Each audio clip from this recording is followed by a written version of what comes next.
મારા ભાઈને ન્યાય મળવો જોઈએ ખુલ્લે આમ જો એટલી વ્યક્તિ એવડા નાની છોકરી ઉંમરના છોકરાઓ જે સગીર કહેવામાં પોલીસ સગીર કહીને મોઢું નથી બતાવતા ત્યારે એને સગીર નડે છે પોલીસ વાળાને અને જો સગીર આવીને ખુલ્લે આમ હથિયાર લઈને ફરતા હોય ત્યારે એ સગીર નથી હોતા તો ખુલ્લે આમ હત્યા કરે છે ત્યારે સગીર કેમ નથી તો સગીર હત્યા કરી શકે મારા ભાઈને જો ન્યાય નહીં મળે ને તો અમે પોલીસ વાળાને બધાય પોલીસ સ્ટેશન ને તાળા મારાવી દેવાના છીએ એના વિશે અમારા ભાઈને દિવ્ય આત્માને શાંતિ મળે ને અમારા ભાઈને ન્યાય મળે અને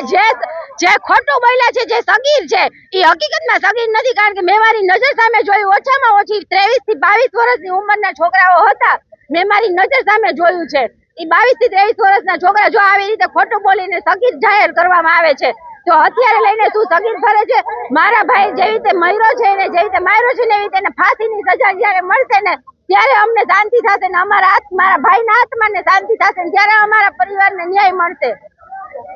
અને 11 મહિનાની જે જતીનભાઈ સોનીની દીકરી છે એના પપ્પાને ત્યારે ન્યાય મળશે કારણ કે એના બાપને હજી એને જોયા નથી ત્યારે ઓળખશે ઈ